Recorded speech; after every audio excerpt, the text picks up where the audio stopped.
Bienvenidos a un nuevo episodio de Catapulta TV. En esta ocasión nos acompaña Denis Brito, CEO de Golden Sweet Spirits. Denis, bienvenido. Santiago, muchas gracias, qué gusto estar aquí. Deben ser 3 semanas o un mes, tuve la suerte de escucharte junto a un grupo de emprendedores que estaban en un proceso o que ya están en un proceso de internacionalización de sus productos, están exportando. Y tuviste una pequeña charla, pero fue la más larga de las charlas, pero fue una charla en la que yo dije, aquí hay mucha más historia que contar. Y por eso esta invitación y muchas gracias por aceptarla, Denis. El negocio de la uvilla, ¿cómo empieza esto? ¿Cómo se te ocurrió? Qué chévere, qué chévere. Sí, fue hace 3 semanas con una invitación de Pablo Moncayo para hablar con un grupo de emprendedores. Mira, las uvillas, les vamos a cambiar el nombre, les vamos a poner las Golden Berries. Porque Perfecto. cuando les decimos uvillas nadie le para bola, ¿no? Porque la mayoría de nosotros tiene una mata en el patio de la casa del abuelo. Entonces es algo que no es para nosotros relevante, sino que está ahí como una cosa más. ¿Por qué empezó el interés en este? Porque cuando yo estudiaba agricultura ahí por los años 90, empecé a buscar opciones porque no quería ser parte de las industrias que estaban establecidas. Banano, flores, pensaba que contaminaban mucho y que podíamos generar un cambio con algo diferente, con algo nativo. Y entre 35 diferentes frutas que empezamos a estudiar con mis amigos en ese tiempo en la universidad, salieron tres finalistas de entre las que estaba ¿Cuáles, Luilla, cuáles eran las otras dos? el taxo ¿Ya? y el mortiño. Entonces empezamos a trabajar un poco, hicimos un viaje a Europa, conocimos cómo eran los mercados, porque eso es algo importantísimo que hay que hacer. Y ahí nos dimos cuenta que Colombia ya la había introducido. Entonces dijimos, desde las tres, la que va a ser menos difícil introducir va a ser las uvillas, que ahora les llamamos las Golden Berries. Empezamos a buscar un porqué. Y ahí es donde empezamos a generar espacios de cooperación con las universidades y les decíamos, oigan, tenemos esto, ¿qué puede tener? Y empezamos a sacar muchísima información para determinar que el ovillo es una superfruta. Esa era la siguiente pregunta. ¿Es efectivamente un superfood? Porque hoy por hoy estamos en esta ola en la cual se están descubriendo aquellos productos alimenticios que generan una gran cantidad de nutrientes para el ser humano y casualmente el Ecuador es un país bendecido al respecto. La uvilla también es un superfood. Indudablemente. Verás, la mayoría de investigaciones que se han hecho en el mundo son en base a los cultivos que están en los países de 4 estaciones. Si vos buscas la cantidad de antioxidantes que tiene una uva, una cereza o una arándano, están miles de universidades generando papers alrededor de eso. Pero hay muy pocos papers alrededor, por ejemplo, del tomate de árbol o de la gulupa, que es un maracuyá morado que crece a 3000 metros de altura, o de los chímbalos, que nos encanta la montaña, y vamos trepando y por ahí saben estar los chímbalos de entre las acequias, o las ñiguas, las pequeñas manzanitas de esas de color blanco que están en los páramos, ¿no? Entonces, ¿qué es lo que nosotros con Lubilla un poco hicimos? Mandamos a ciertas universidades a que se hagan investigaciones y nos digan qué tiene. Y ahí salió altísima cantidad de antioxidantes. El poder antioxidante que tiene el ubilla es mayor al del goji berry. Y tú sabes cuánto ¿Cuál es el se ha goji berry? mercadeado al goji berry a nivel del mundo. Ese no lo conozco. El goji berry es una baya que crece en los Himalayas. Es de color rosado y tiene muchísima popularidad entre los alpinistas porque les da una buena cantidad de antioxidantes mientras van subiendo. Ok. Entonces, la uvilla tiene un poder antioxidante altísimo. Tiene una cosa que casi nadie sabe. La cantidad de vitamina A es fundamental. Nosotros vivimos en la altura. Y una de las cosas que más cuidamos o cuidan más en el aspecto personal la gente es la cara. La cara requiere muchísimo de vitamina A y el ovillo es una fuente inagotable de vitamina natural. Entonces puedes cambiar un montón de todas esas cremas que te estás poniendo comiendo uvilla. La vitamina A también sirve para la vista. Entonces, hay tantas propiedades alrededor de la uvilla que solo te cuento estas tres, ¿no? Los antioxidantes, la vitamina A y la vitamina C. La vitamina C que tiene la uvilla es altísima. Por eso es que dentro de la bibliografía que encontramos de los chasquis, estos Gmails de la época de los incas y preincas, Estos manes se pegaban 200 kilómetros al día. Nosotros ahora para una maratón nos ponemos los geles, Claro, hemos hecho toda la cosa. todo el show. Estos manes corrían 200 kilómetros y llegaban de tambo en tambo. Y su alimentación era basado en bayas nativas. ¿Cuáles eran las bayas nativas que teníamos? Estas que te digo, ¿no? La ñigua, los chímbalos, los mortiños y las uvillas. Las uvillas eran más generosas porque crecían en todos los lugares. Entonces, entre estos caminos del Inca que se llamaban, estos chasquis lo que iban comiendo es esas bayas y carne seca de los animales que teníamos en esa época. ¿Cuáles eran los que teníamos? Los camélidos sudamericanos, las llamas, los guarizos, las alpacas y toda la línea de las dantas. Teníamos un montón de proteína muy buena, magra totalmente, que se ha perdido con el tiempo y que ha sido reemplazado por carnes como el cerdo, la vaca, el pollo. Y es eso lo que nos motivó mucho y nos atrajo de Lubilla, sus bondades. Cuando hablas de uvilla, supongo que hay un paraguas de el género, pero dentro de eso debe haber muchas especies de uvilla. ¿Hay alguna en particular que es más atractiva por sus nutrientes o todas son más o menos parecidas en calidad alimenticia? Verás, tenemos 46 ecotipos de uvillas. Desde una uvilla que es grandota, que parece una manzana, hasta una uvilla que es pequeñita, de color verde y que tiene una dulzura de más de 15 grados Brix. Los grados Brix son la cantidad de azúcares que tiene una fruta. Una uvilla normal en el mundo tiene entre 9 y 11 grados Brix, o sea que es ácida. Te comes y Pero tiene como dos momentos, ¿no? Cuando uno se come empieza como dulce, pero el momento que la tragas y el retronasal es como ácido. correcto. Sí, exactamente. Pero en todos estos ecotipos que te digo de uvillas que hay, de ese paraguas del que hablamos, hay desde una uvilla que es verde pero dulcesísima hasta una uvilla que es gigante y que no te sabe a mucho. Ujú. Entonces, esa riqueza genética es la que nosotros aprovechamos y es en la que las industrias agroalimentarias basan mucho su propuesta de valor. Cuando pensamos en competir en mercados internacionales y hablamos de la uvilla o del Golden Berry de una vez, ¿qué lugar ocupa en ese gran tamaño de mercado de todos los berries que hay? Bueno, tenemos una historia por construir. Hicimos un estudio de mercado junto a ProEcuador en el año 2021 y de cada 10 berries que se comían en los Estados Unidos, 4 eran frutillas, 3 arándanos, menos de uno mora y abajo del la mora estaba la frambuesa. Y la uvilla estaba en el 0,06%. Entonces, del pastel de las berries, nosotros tenemos apenas una lámina, pero así casi de... Invisible. Sí, totalmente. Es como un jengibre nomás del sushi, ¿no? Así de Ya. delgadita. Pero que se vuelve un potencial gigante de crecimiento, porque dentro de esa percha de berries, los contrastes de colores y el momento que podamos comunicar, solo estas pocas propiedades que te he comentado ahora, la gente va a volver a consumir uvilla. ¿Qué tan fácil o qué tan difícil es educar a ese consumidor? Porque educar al consumidor en Ecuador puede ser un poco más fácil. Al final de cuentas, es un producto, como tú mencionas, que para nosotros es familiar, pero para ellos es absolutamente desconocido.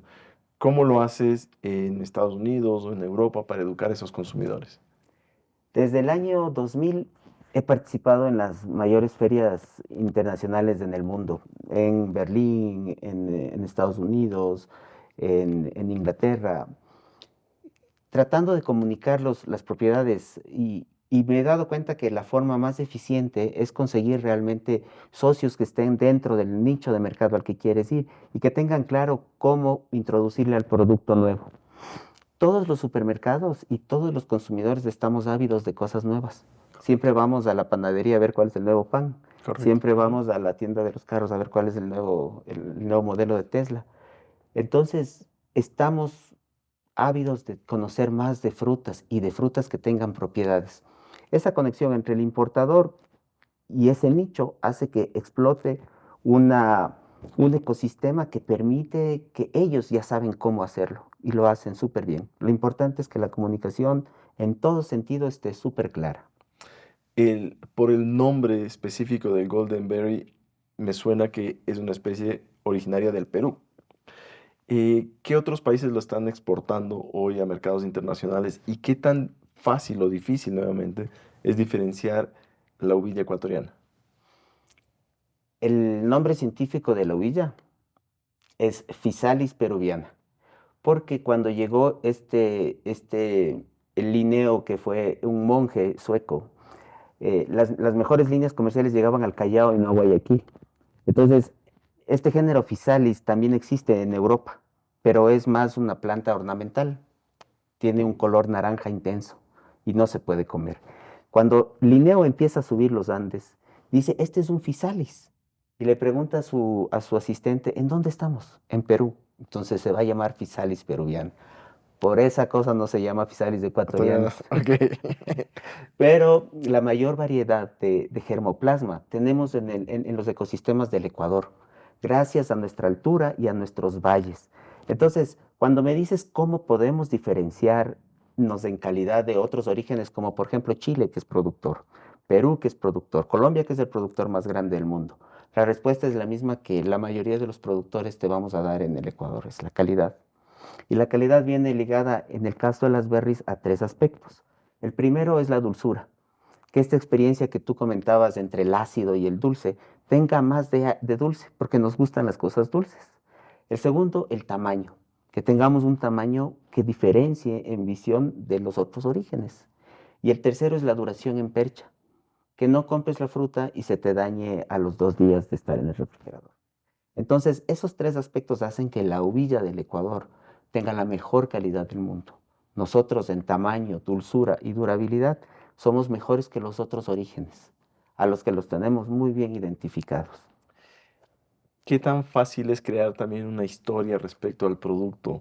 Porque en países desarrollados como que les interesa mucho saber no solamente probar el producto y qué tan delicioso es, sino, bueno, de dónde viene, cuál es la comunidad que lo produjo, si es que hay trazabilidad, cuál es la historia del productor que efectivamente puso esa fruta allá en Estados Unidos. Eso es básico y va de la mano con este concepto de calidad de los tres factores que te comento. Nosotros hemos hecho un trabajo muy chévere primero a nivel de Golden Sweet Spirit. Nos hemos demorado casi 10 años en generar los paquetes tecnológicos, porque nos ha tocado desde desarrollar el germoplasma hasta desarrollar las tecnologías, la cantidad de fertilizante que usa, las podas que se tienen que usar, el sistema de riego, el sistema de tutoreo. No existía nada de eso en los años 90 cuando nosotros arrancamos. Fuimos creando y fuimos desarrollando todo eso. Inclusive tuvimos que desarrollar el mercado.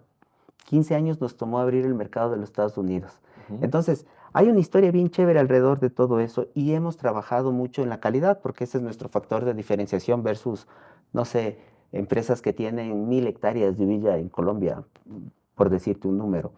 Entonces, ¿cómo hemos hecho este factor de diferenciación? A través de lo que tú llamas la trazabilidad. Tenemos un pequeño código QR en nuestros productos que cuando tú le escaneas sale el agricultor que está produciendo y te cuenta la historia desde semilla de una manera muy rápida y te dice todo el proceso que se ha hecho.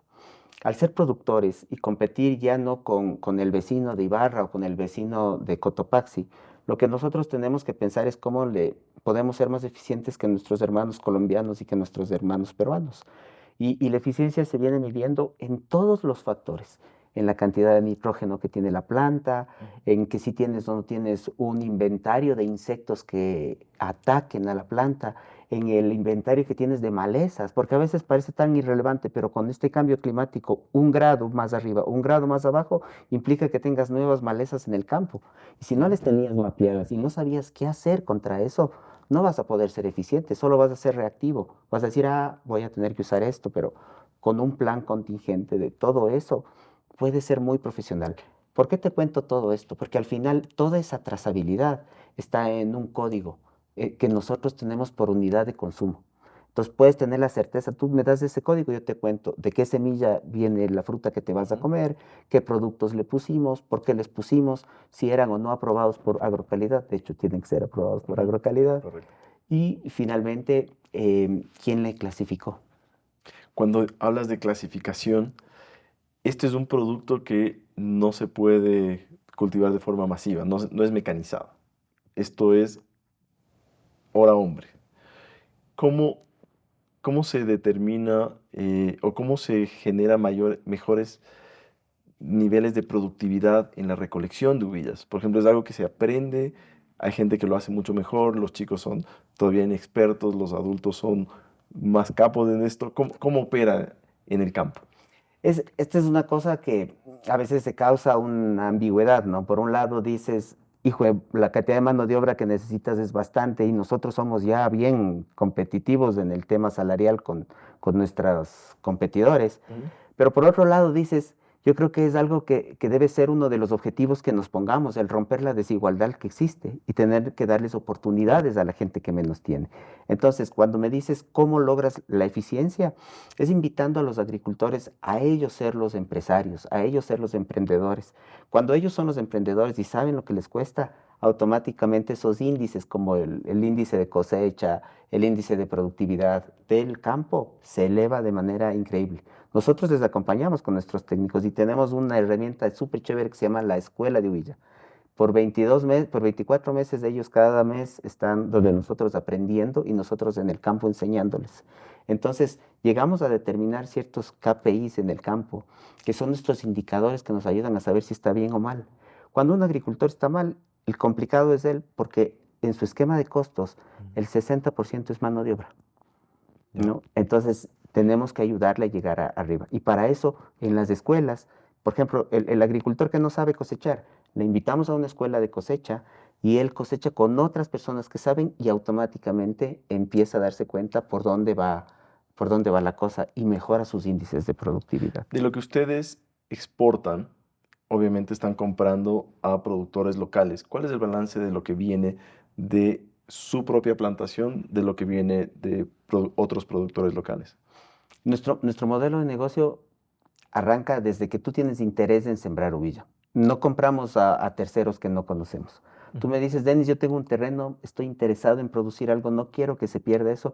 Nosotros, ¿qué hacemos? Te visitamos, vemos los limitantes que tienes, te contamos qué hay que hacer y cómo se puede hacer, o te decimos, no se puede o sí se puede. Si te decimos sí se puede, firmamos un contrato donde garantizamos la compra de todo el producto que tú sales, porque del campo te va a salir calidad de primera, de segunda y de tercera. Y nos comprometemos en acompañarte en el proceso para enseñarte a producir. Entonces es una relación súper chévere, Ujú. ¿no? En esta relación, nosotros hace unos pocos años el 100% era nuestro. Nosotros teníamos cerca de 50 hectáreas solo nuestras. Pero tuvimos que salir de una propiedad que rentábamos y nos cambiamos a una propiedad que nos compramos. Y ahora hemos replanteado el asunto porque podíamos crecer solo nosotros, pero el impacto social que íbamos a generar iba a ser nulo y el Ecuador lo que tiene es un problema de desigualdad, en donde en la parte rural hay un abandono total de las empresas y decidimos cambiar y dijimos, ok, vamos a hacer que la producción esté en los chiquitos. Y empezamos a trabajar con pequeñas comunidades. Y ahora tenemos cerca de 100 agricultores que más o menos tienen el 80% de nuestra producción, pero bajo este modelo de contrato. Se dice frecuentemente que en el campo ya no se encuentran manos, porque la gente emigra. Cuéntanos un poco qué es lo que tú has visto más de cerca respecto a este problema de la migración de ecuatorianos que buscan mejores condiciones de vida en el exterior y dejan en muchos casos no solamente sus familias, sino también su tierra, que empieza a perderse.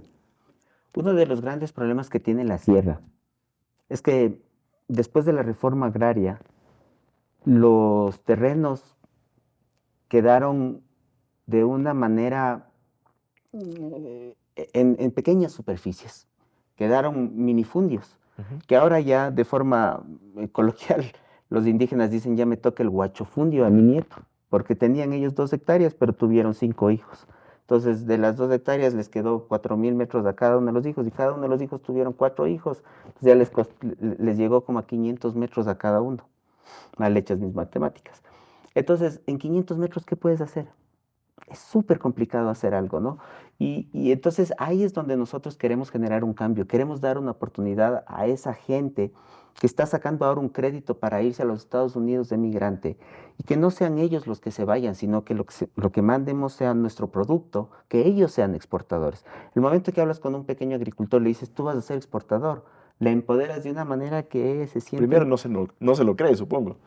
Ajá, pero después cuando le enseñas fotos de su producto en el Whole Foods, en Publix, ellos dicen, es mi producto y brum, ¿no? Entonces, estamos generando de manera muy despacio, pero con un trabajo de bases sólidas, porque tenemos la calidad, tenemos el mercado, tenemos el know-how. Estamos generando un cambio en la parte más pobre del país, en donde nadie le para mucha bola, porque no digo que sea fácil, pero no es tan complicado encontrar productores de cacao o productores de banano en un país que tiene extensiones gigantescas de estos productos. Pero Villa, eso es algo que sí es complicado de encontrar. Y entonces un poco ahí es donde hemos trabajado y funciona y va chévere con los agricultores. Entonces, ellos con ustedes no tienen ninguna relación laboral. Ellos son sus propios empresarios, ellos verán si contratan trabajadores en sus mini fundios para poder producir y ustedes acopiar ese producto. Mencionaste tres tipos de productos, tipo A o tipo uno, que supongo que es el de exportación, tipo 2, que se da para el mercado local, si estoy correcto, y el tipo 3, ¿cuál es? Verás, la naturaleza es súper generosa y te da varios tipos de frutas. Lo que nosotros tenemos que hacer es un poco entender hacia qué mercado va esa fruta. Porque una fruta que te da la naturaleza es una fruta rajada, por ejemplo, y vos dices, esta no vale para vender. Y de pronto coges y le metes a una olla y le haces mermelada y le exportas como mermelada. O de pronto viene una fruta que viene apenas un poco golpeada y dice, no, esta ya tampoco puede irse como fruta en exportación fresca, pero en cambio le metes a un horno de deshidratado y le sacas como una fruta deshidratada. Entonces, lo que nosotros hicimos con los pequeños agricultores, y fue un reto de aprender, es tener que poderle darle valor a cada uno de sus productos. Tú al agricultor no le puedes decir, yo solo te cojo la primera, verás tú qué haces con la segunda y la tercera. Yo te cojo todo y yo asumo el riesgo de ver cómo con esto busco mercado a todo. La tercera es la fruta que se raja, la Ujú. tercera es la fruta que tiene una rajada en el capuchón, en la hoja. Esa es la tercera y a todo le damos valor y todo es buenazo. Todo funciona, al final termina siendo un producto de primera calidad. De lo que ustedes tienen como empresa, ¿cuánto se va en exportación y cuánto termina en el mercado local? El 99% de nuestra producción se exporta. Se exporta. O sea que nosotros no estamos consumiendo del mercado local lo que ustedes producen. Dicen que nadie es profeta en su propia tierra. Le pasa a la Golden Berry. Nosotros preferimos tomarnos una vitamina C sintética importada a coger la fruta que está en el patio de la casa del abuelo. Qué irracionales somos. Es increíble. Vamos un poquito puertas adentro. Ustedes empezaron en 2009. Bueno, Golden Sweet Spirit arranca realmente cuando yo termino la universidad. Con dos amigos arrancamos la primera empresa en el año 2000. Ahí arrancamos y lo primero que hicimos fue producir emocionados 1 hectárea de invernaderos, imagínate, invernaderos con cultivos hidropónicos como ahora producen el arándano. Y producimos en Machachi, en la hacienda de un amigo. Y sacamos la mejor huilla del mundo. Vino nuestro cliente, un holandés que era intermediario, y dijo, no podemos comprarte. Le dije, pero ¿por qué? Si la huilla estaba Perfecto. espectacular, o sea, parecía maquillada, lo que no estamos nosotros. Y, y me dijo, no te puedo comprar porque está tan bonita que me vas a dañar el mercado. Yo tenía 22 años y le hice caso, y ¿sabes lo que hice? Bajé la calidad. ¿Y él se refería a qué? Que iba a ser muy difícil colocar no tu producto, sino el resto de sus proveedores en los mercados internacionales. Correcto.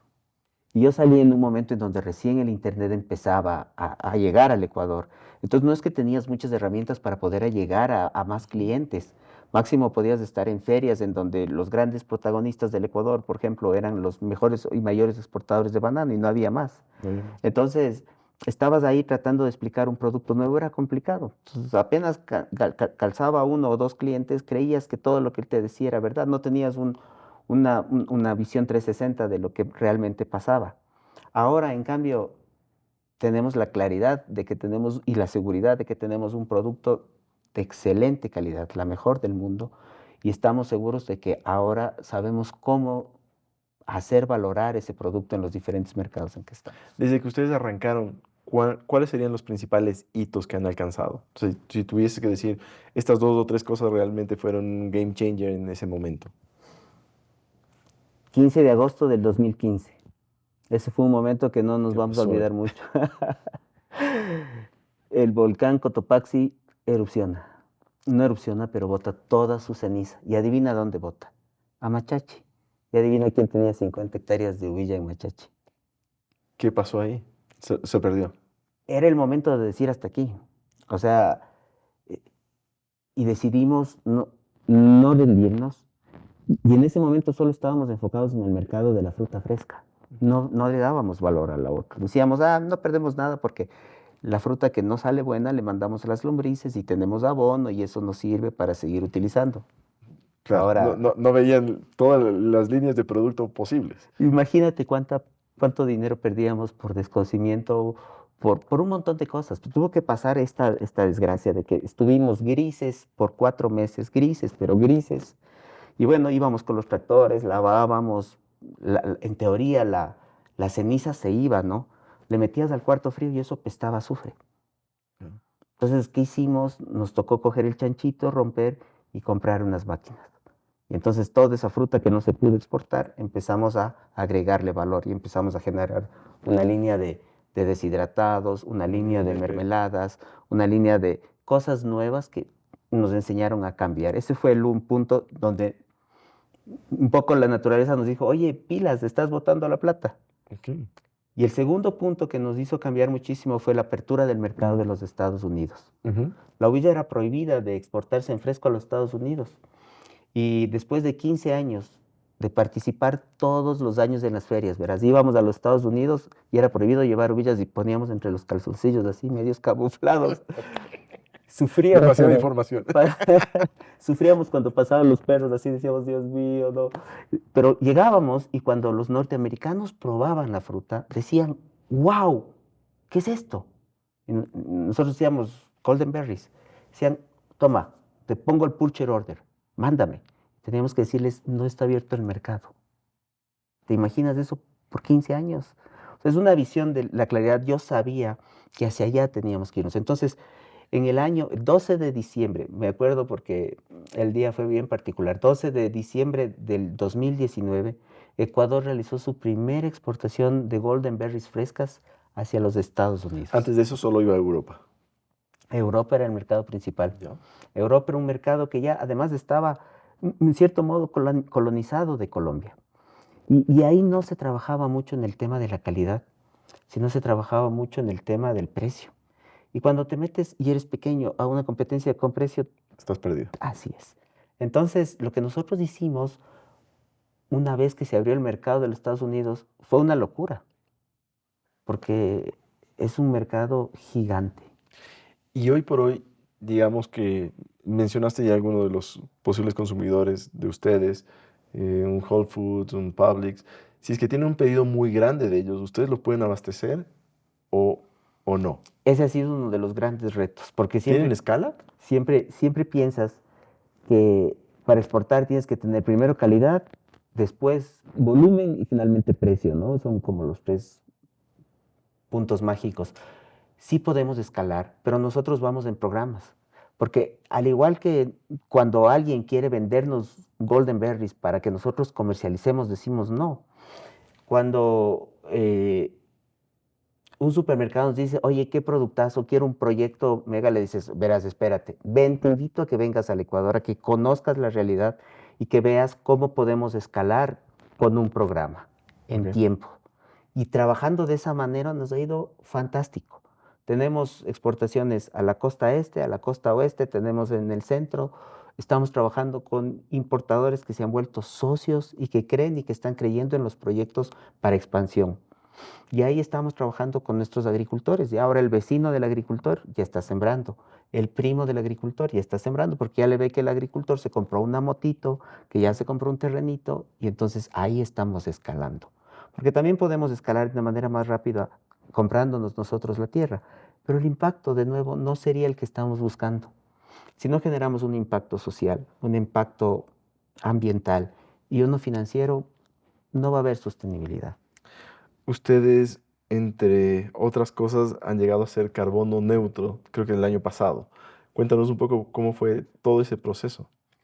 Fuimos la primera Fuimos la primera empresa en el mundo en ser certificados carbono neutralidad para uvillas, para golden berries.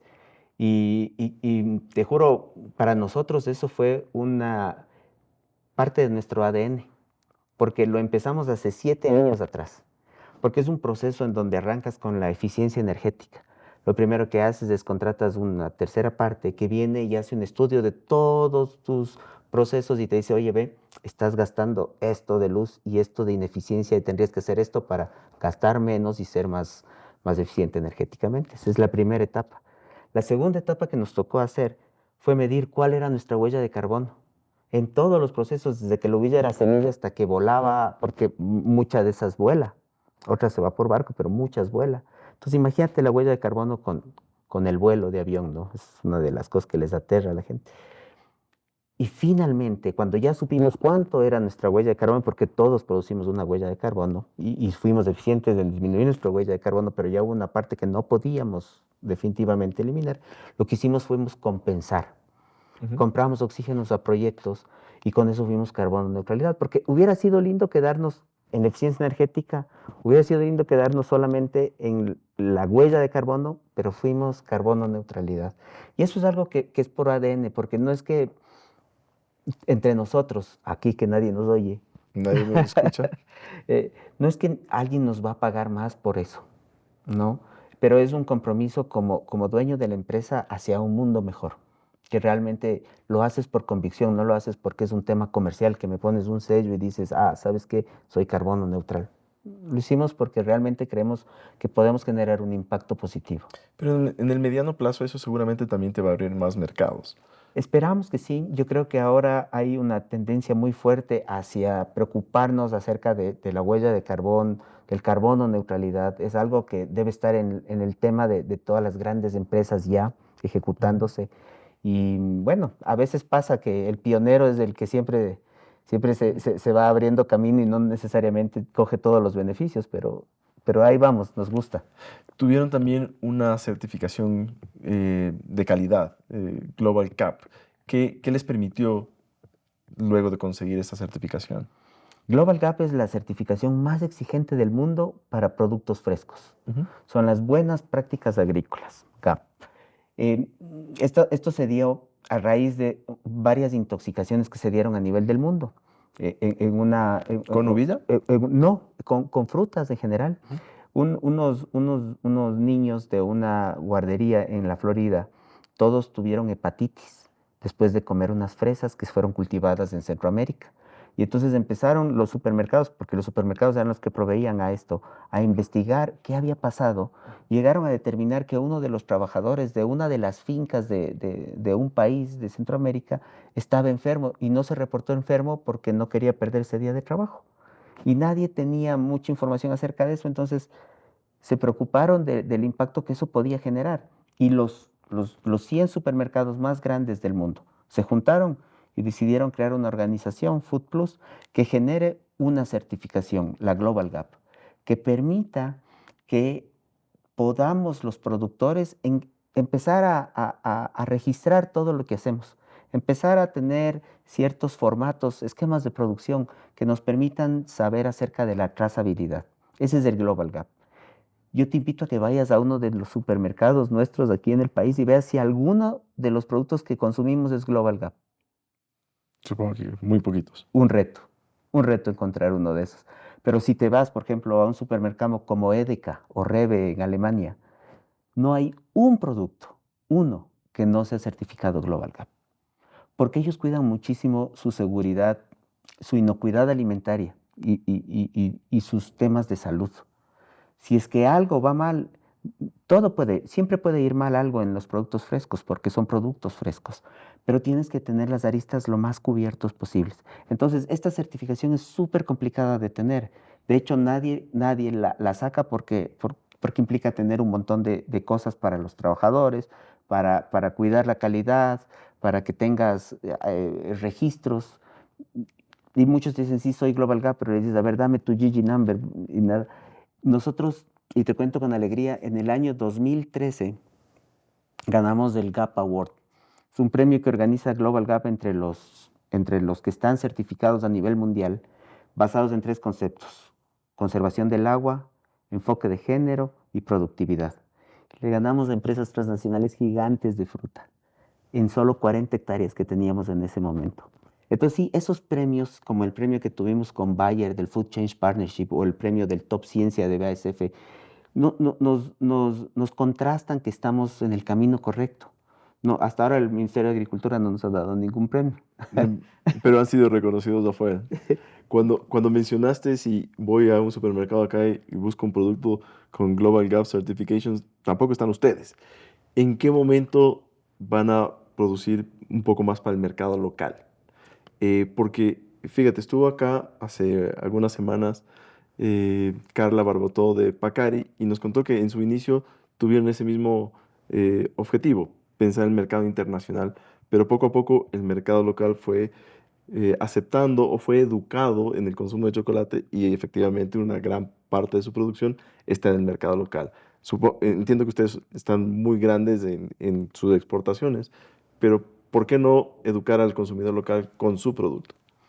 Nos encantaría y en la pandemia hicimos un ejercicio muy tenue, diría yo, porque tenemos un amigo que es radiodifusor y desde que el día cero arrancó la pandemia, empezamos en radio a hacer mucho ruido respecto a la importancia de mantener tu sistema inmunológico alto y armamos toda una estructura para la distribución local. Entonces teníamos un sistema de ventas directo y lo que hacíamos es a través de mensajes y distribuíamos en todo Quito y funcionaba fantástico. Pero claro, no le dimos el seguimiento que tenía. La gente sí le quedamos debiendo a la gente porque la gente nos dijo, oye, es un productazo, no. Ya me acostumbré a introducir el Golden Berry en mi nevera, en mi dieta semanal y ahora me faltan ustedes. Y lo que sí tenemos pendiente es volver a eso, volver a dar ese servicio. Nos falta producto ahora. Tenemos de esos que llaman los problemas buenos. Para mí Claro, igual es un lindo problema que tener. igual es un problema. Nos falta producto. Nos falta producto y tenemos ahorita esa necesidad de producir más.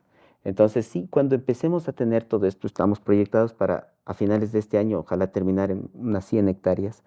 Hay en este momento un espacio que vamos a buscar trabajarlo con el mercado local. Porque la gente sí se vuelve cada vez más consciente de lo que come y estamos conscientes que no todo ese producto llega a los supermercados. Por ejemplo, en casa nosotros, el tema de los arándanos, tenemos un proveedor de arándanos que nos manda 1 kilo de arándanos a casa, que es mejor que caramelo por los sabores, el tamaño, es maravilloso, y repetimos la compra. Entonces, es gente que no necesariamente termina en supermercados, pero hay un público que está demandando productos de calidad. Indudablemente. Y esa es una deuda pendiente que tenemos con nuestro país. Y sí, lo tenemos en el corto tiempo, lo tenemos que desarrollar. Cuéntanos un poquito acerca de cuál es el futuro de tu compañía. ¿Dónde quieres estar en 15 años? Bueno, Se esperamos. abrió China, así que supongo que va por ahí también. Estuvimos la semana pasada felicitando a todos los actores de eso porque es una oportunidad gigante. ¿M? Y justo conversaba con muchos inversionistas chinos que estuvieron en este evento de lanzamiento oficial.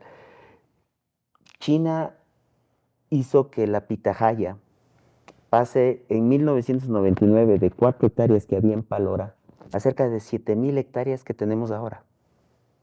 Entonces, si logramos coger ese experimento bien, yo creo que tenemos un proyecto social de país para que podamos mitigar esas desigualdades que ahora se solucionan con subsidios o con cuotas políticas.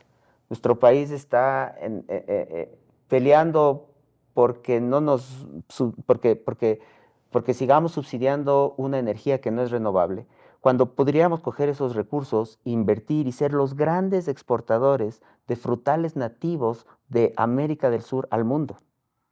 Así me veo.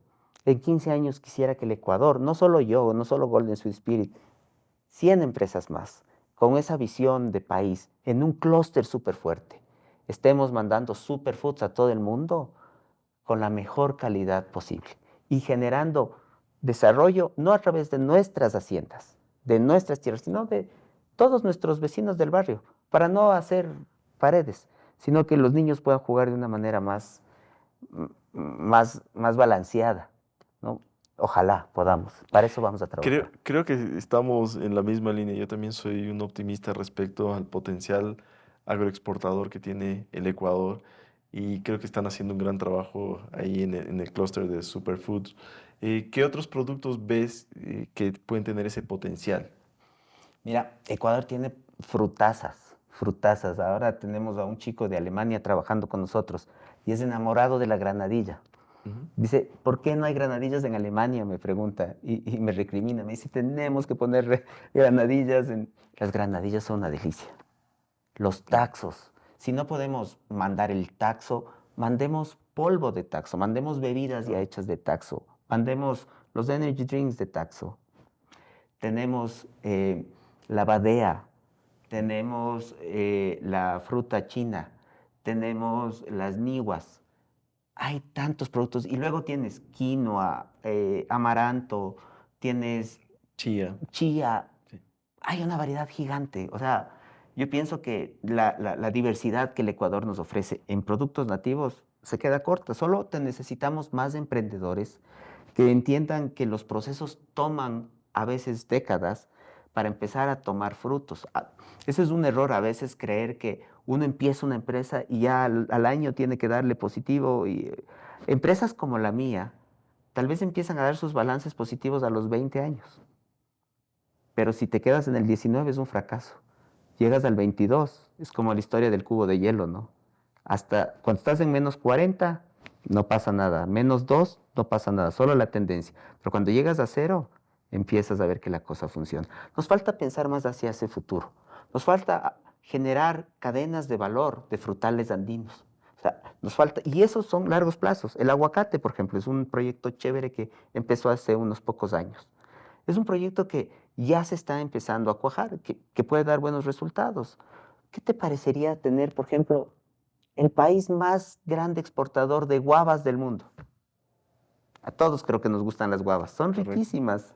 Pero no se exporta. ¿No has visto una plantación de guavas? Fuera de las que uno coge en Tumbaco, en Cumbayá Así cayéndose es, o en así es. Guayabamba. No hay una plantación. No hay. Chirimoyas. O sea, tenemos delicias y no trabajamos en fortalecer, en hacer cadenas de valor. Ahí tenemos que trabajar con organismos internacionales, el gobierno y los empresarios. Tenemos que generar institutos de investigación, la academia como ustedes, que se involucran ya con Así es. la empresa privada. Somos los que tenemos que ir de la mano, porque estos emprendimientos son de décadas. O sea, que logres generar una cadena exitosa de exportación de chirimoyas nos tomará unos 30 años, pero necesitamos una persona que pueda encabezar eso, liderar eso y sumar un grupo de agricultores, un grupo de funcionarios estatales y de personas internacionales también que creen en esto, porque por ahí va la cosa de la agricultura para mí.